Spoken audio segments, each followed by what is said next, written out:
30 kilometre की altitude या height से लैंडर नीचे की ओर चंद्र की सतह पर जाने का प्रयास करेगा 23 अगस्त को। लगभग 2 घंटे पहले हम ये निर्णय लेंगे कि उस दिन चंद्र पे उतराण करना ठीक रहेगा कि नहीं रहेगा। अगर कोई हमको ऐसा आपत्तिजनक लगता है तो हम लैंडिंग को पोस्टपोन करके 27 अगस्त को करेंगे।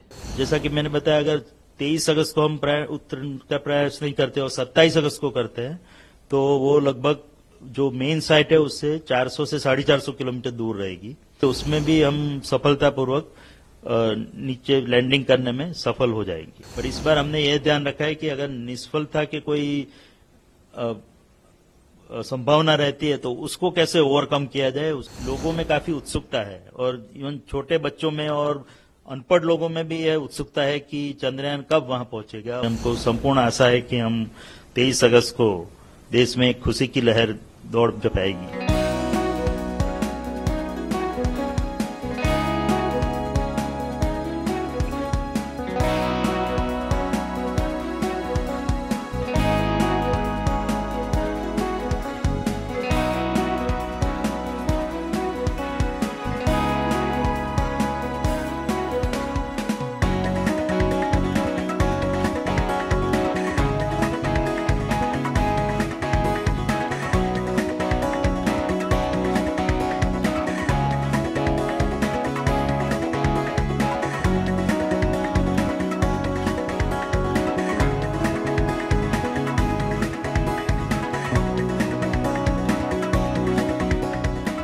जैसा कि आपको पता है कि चंद्रयान 3 मिशन चंद्रयान 2 की जो लैंडिंग की असफलता के बाद ये कंसीव किया गया था कि चंद्रयान 2 में आपको पता ही होगा कि एक ऑर्बिटर था और एक लैंडर था और लैंडर के अंदर एक प्रज्ञान रोवर था। तो ऑर्बिटर तो बहुत अच्छी तरह कार्य कर रहा है पिछले 4 सालों से और उसको लगभग 7 साल तक अच्छी तरह कार्य करता रहेगा, ऐसी हमारी आशा है। लेकिन जो 2019 में हमने जब सॉफ्ट लैंडिंग का प्रयास किया था तो लैंडर ठीक तरह से उतर नहीं पाया था, सॉफ्ट लैंडिंग नहीं कर पाया था। तो वो असफलता को देखते हुए फिर इसरो और भारत ने निर्णय किया कि हम एक चंद्रयान 3 मिशन भी करेंगे जो केवल लैंडिंग तक सीमित होगा। तो उसको ध्यान में रखते हुए चंद्रयान 3 की कल्पना की गई थी और 2019 से पूरा इसरो इसमें कार्यरत है और लगभग ये पिछले 4 सालों की मेहनत के बाद हमने ये चंद्रयान 3 यान तैयार किया है, चंद्रयान 3, और उसमें एक प्रोपल्शन मॉड्यूल है और एक लैंडर मॉड्यूल है। तो पहले जो ऑर्बिटर था उसकी जगह पे अभी प्रोपल्शन मॉड्यूल है। तो प्रोपल्शन मॉड्यूल लैंडर को चंद्र की ऑर्बिट में ले जाएगा और ले गया है और उसका कार्य पूरी तरह से अभी समाप्त हो चुका है। लेकिन फिर भी उसमें जो प्रोपल्शन मॉड्यूल में काफी फ्यूल बचा है तो उसके कारण वो लगभग 6 महीने तक तो मिनिमम कार्य करता रहेगा। चंद्र की 100 बाय 100 किलोमीटर ऑर्बिट में घूमेगा। जैसा कि आपको पता है कि 17 अगस्त को हमने ये प्रोपल्शन मॉड्यूल और लैंडर मॉड्यूल को अलग कर दिया है और प्रोपल्शन मॉड्यूल अभी 100 बाय 100 किलोमीटर की कक्षा में घूमेगा और वहां से उसमें एक पेलोड है, वो पृथ्वी की ओर देखेगा और उसके जो स्पेक्ट्रोस्कोपी है, पोलरिमेट्रिक स्पेक्ट्रोस्कोपी स्टडी करके जो लिविंग प्लेनेट कैसा होता है उसकी जानकारी हमको चंद्र के ऊपर से देता रहेगा। सर, 23 अगस्त को लैंडिंग प्रोसेस कितनी ऊंचाई से शुरू होगी और लैंडर की स्पीड क्या रहेगी?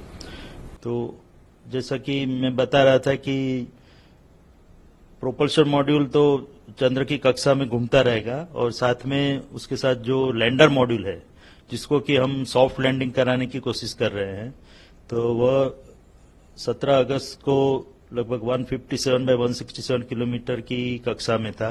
वो अभी 113 बाय 113 की ऑर्बिट में घूम रहा है और उसको 100 बाय 30 किलोमीटर की ऑर्बिट में जाने के बाद 23 अगस्त को 30 किलोमीटर की ऊंचाई से वह नीचे की ओर प्रयाण करेगा। सर, लैंडिंग में कितनी मुश्किल हो सकती है और यदि 23 तारीख को कोई टेक्निकल प्रॉब्लम आती है तो क्या होगा सर? तो 30 किलोमीटर की एल्टीट्यूड या हाइट से लैंडर नीचे की ओर चंद्र की सतह पर जाने का प्रयास करेगा 23 अगस्त को और उसके 2 घंटे पहले हम पूरे जो कमांड है वो यहाँ से जो हमारा बाइलालू अर्थ स्टेशन है वहां से अपलोड कर देंगे लैंडर मॉड्यूल के अंदर। और उसके बाद जो लैंडर मॉड्यूल की हेल्थ चेकिंग, टेलीमेट्री और चंद्र में जो स्थिति है उसको सबको ध्यान में रखते हुए लगभग 2 घंटे पहले हम ये निर्णय लेंगे कि उस दिन चंद्र पे उतराण करना ठीक रहेगा कि नहीं रहेगा। तो अगर मेरे ख्याल से कोई और मुश्किल तो आने वाली है नहीं और हम पूर्णतया 23 अगस्त को ही चंद्र पे उतरने का प्रयास करेंगे। बट अगर कोई हमको ऐसा आपत्तिजनक लगता है तो हम लैंडिंग को पोस्टपोन करके 27 अगस्त को करेंगे। तो उसके लिए भी हमने पूरा सावधानी बरती है और उसके लिए जो भी कार्य करना है, जो सब प्रणाली है वो सब भी तैयार रखी है। तो हम जो मोस्ट प्रोबेबली हम 23 अगस्त को ही उत्तरायण करेंगे, अन्यथा 27 अगस्त को।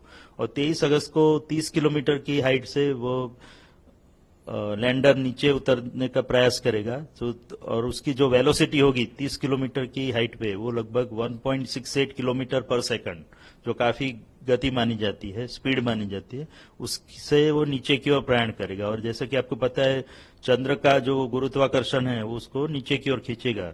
तो उसके बाद वो इसलिए हमको जो थ्रस्टर इंजन है उसको रेट्रोफायर करना पड़ेगा, जिससे कि उसकी स्पीड कम होती जाए और धीरे धीरे जब चंद्र की सतह पर पहुंचेगा तब लगभग 0 स्पीड हो जाएगी उसकी। तो उसके लिए हमको इंजन थ्रस्टर फायर करेंगे। तो ऐसे 4 थ्रस्टर इंजन हमने लगाए हुए हैं लैंडर मॉड्यूल में। तो पहले 30 किलोमीटर से वो 7.5 किलोमीटर पे आएगा, वहां से 6.8 किलोमीटर पे आएगा। उसके बाद वो 2 इंजन हम बंद कर देंगे और फिर 2 इंजन से ही नीचे की ओर प्रयाण करेगा। जो 2 इंजन उसको रिवर्स थ्रस्ट देंगे, जिसके कारण जैसे कि मैंने बताया जब 30 किलोमीटर पे था उसकी गति 1.68 किलोमीटर पर सेकंड थी, वो 6.8 किलोमीटर तक आते आते 350 मीटर पर सेकंड तक हो जाएगी, यानी कि 4 गुना कम हो जाएगी। उसी तरह वो 6.8 किलोमीटर से फिर 800 मीटर तक आएगा और तब लगभग उसकी स्पीड जो है वो 0 मीटर पर सेकंड जैसी हो जाएगी। और उसके बाद सीधे 150 मीटर तक नीचे प्रयाण करेगा, जिसको वर्टिकल डिसेंट बोलते हैं। और उसके बाद अन्य जो हमने सेंसर और कैमरा लगाया है उसके इनपुट लेके और उसमें जो रेफरेंस डेटा स्टोर किया गया है, रेफरेंस इमेजेस, उससे उसको कंपेयर करके वो डिसाइड करेगा, वो निश्चित करेगा कि वो जो जगह पे लैंडर खड़ा है वहां पे घूम रहा है वह उसके सीधा नीचे उतरने से वो सही जगह पे लैंडिंग कर पाएगा। अगर उसको लगता है कि ये जगह अनुकूल नहीं है तो थोड़ा XY डायरेक्शन में प्रयाण करेगा, थोड़ा दाईं ओर या बाईं ओर मुड़ेगा और लगभग 60 मीटर तक जाएगा और उसके बाद सीधा नीचे प्रयाण करेगा। तो ये दोनों सिनेरियो हमने प्रोग्राम किए हुए हैं। और अगर उसको लगता है कि वो बिल्कुल ही अलग जगह पे पहुंच गया है, जिसकी संभावना काफी कम है, बट तो भी हमने उसके लिए जो बोलते हैं कि साल्वेज मोड, एक इमरजेंसी मोड भी रखा हुआ है, जो उसको ऑटोमेटिक लैंडिंग की ओर ले जाएगा, जिसमें वो खुद ही निर्णय करेगा कि कौन सी जगह श्रेष्ठ है उतरने के लिए। क्योंकि आपको पता होगा कि हम साउथ पोल यानी कि जो चंद्र के दक्षिण ध्रुव की ओर जा रहा है, कि वहां की जमीन बहुत ही उबड़ खाबड़ है, उसमें काफी क्रेटर्स और बोल्डर्स है। तो जमीन उतनी सपाट जमीन नहीं है जो कि विषुवत वृत्त पे पाई जाती है। तो बाकी जो भी लैंडिंग हुए हैं दूसरे देशों द्वारा, अमेरिका या चीन या रशिया द्वारा, वो सब लैंडिंग विषुवत वृत्त पे हुए चंद्र के, जहाँ की जमीन काफी सीधी और सपाट जमीन है, तो उसमें उतरना रिलेटिवली बहुत ही इजी रहता है।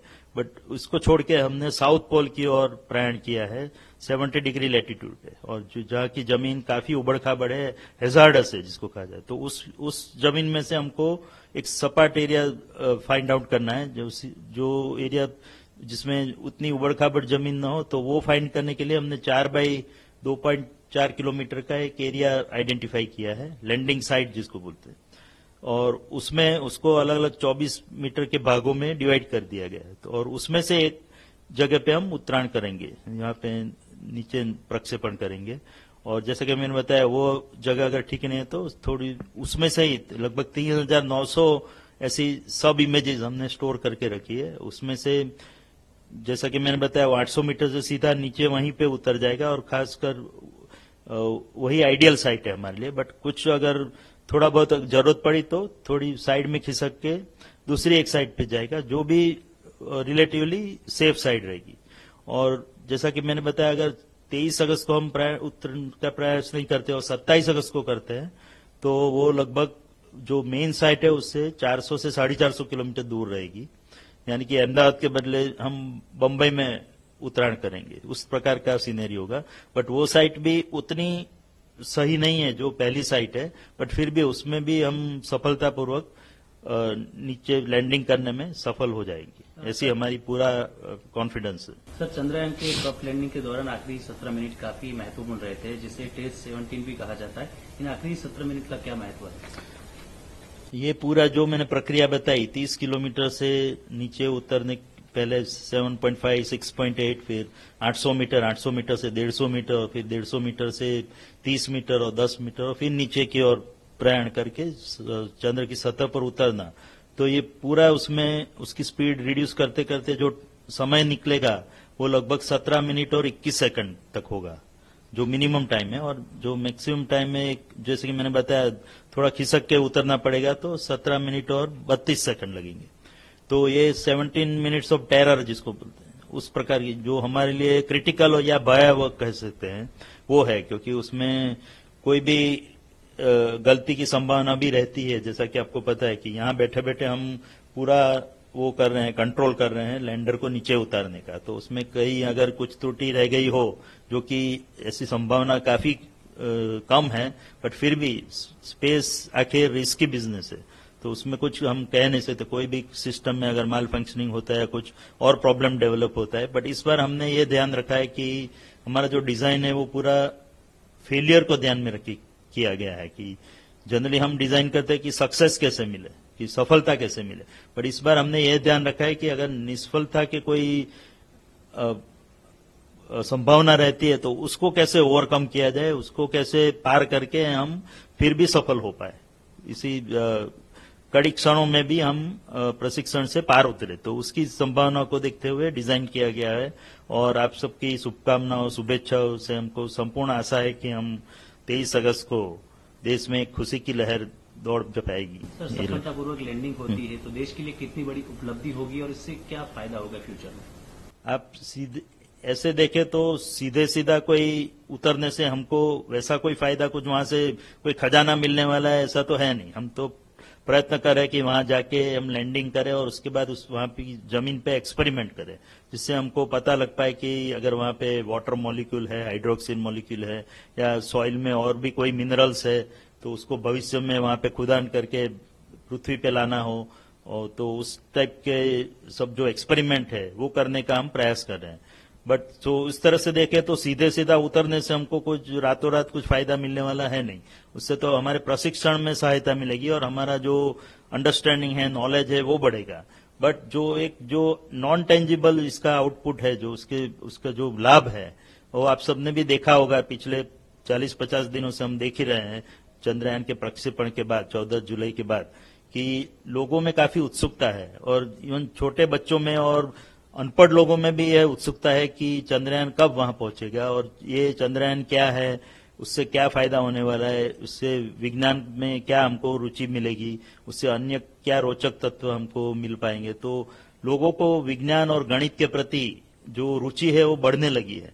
तो जिसको बोलते हैं देश का ओवरऑल जो साइंटिफिक टेम्परामेंट है वो काफी ऊंचा हो रहा है, बढ़ रहा है। तो उसके कारण लोग जो अपने पुराने दकियानुसी ख्याल है उससे बाहर निकल पाएंगे, क्योंकि वैज्ञानिक सोच अगर लोगों में बढ़ती है तो उससे कई जो टेंजिबल और नॉन टेंजिबल फायदे हैं वो हमको भविष्य में देखने को मिलेंगे। और उसके कारण और कई बच्चे और कई जो हमारे स्टूडेंट्स हैं जो जनरली गणित और विज्ञान से डरते रहते हैं, तो उनको भी उसके प्रति रुचि जागृत होगी, और वो सब लोग भी विज्ञान और गणित के प्रति और भी रुचि दिखाएंगे। और कई ज्यादा से ज्यादा हम वैज्ञानिक और साइंस और गणित पढ़े, मैथमेटिक्स पढ़े ऐसे बच्चे तैयार कर पाएंगे जो देश के ओवरऑल निर्माण और डेवलपमेंट के लिए, उसके लिए लाभकारक ही सिद्ध होने वाला है। अंतिम सवाल सर, अहमदाबाद इसरो का इस पूरे मिशन में क्या है? जहां तक हमारे अंतरिक्ष उपयोग केंद्र यानी कि स्पेस एप्लीकेशन सेंटर का सवाल है, अहमदाबाद में जो स्थित है, यहाँ पे हमारे 3 कैंपस है, आपको पता ही होगा। एक सैटेलाइट का मेन कैंपस है और भोपाल में 2 कैंपस है हमारे। तो इस केंद्र ने इस चंद्रयान 2 में और चंद्रयान 3 दोनों मिशनों में काफी योगदान दिया है। और चंद्रयान 3 की लगभग 11 प्रणालियां जो लैंडर के साथ सीधे सीधे संबंध रखती है, ऐसी 11 सिस्टम 11 प्रणालियों में हमारे केंद्र का योगदान है।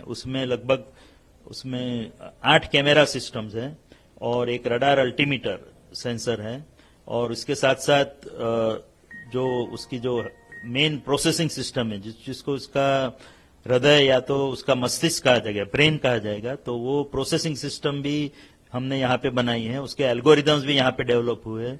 तो जो भी हमको सेंसर से इनपुट मिलेंगे वो सब इनपुट लेके हम उसमें से ये सेंसर का इनपुट वो प्रोसेसिंग सिस्टम में जाएगा, और उससे जो लैंडर का मेन कंप्यूटिंग सिस्टम है जिसको कि एनजीसी कंप्यूटर कहते हैं, उसको जो कंट्रोल करने के लिए जो इनपुट चाहिए वो सब इनपुट ये सिस्टम से उसको प्रोवाइड किए जाएंगे। तो इस तरह से देखा जाए तो जो सॉफ्ट लैंडिंग है उसमें रियल टाइम में एक तो सेंसिंग एलिमेंट्स और उसके साथ साथ उसके ऊपर से जो निर्णय करने हैं उसके बारे में पूरा योगदान ये हमारे केंद्र ने यहाँ पे दिया है। और जो दूसरी एक महत्वपूर्ण बात है कि जो लैंडिंग साइट पे हम लैंडिंग करने वाले हैं, तो वो लैंडिंग साइट का विश्लेषण भी हमारे वैज्ञानिकों ने यहाँ पे हमारे सेंटर में किया है। पहले से चंद्र की जो तस्वीरें हैं उसका अध्ययन करके हमने ये चुनाव किया कि कौन सी लैंडिंग साइट हमारे लिए उपयुक्त रहेगी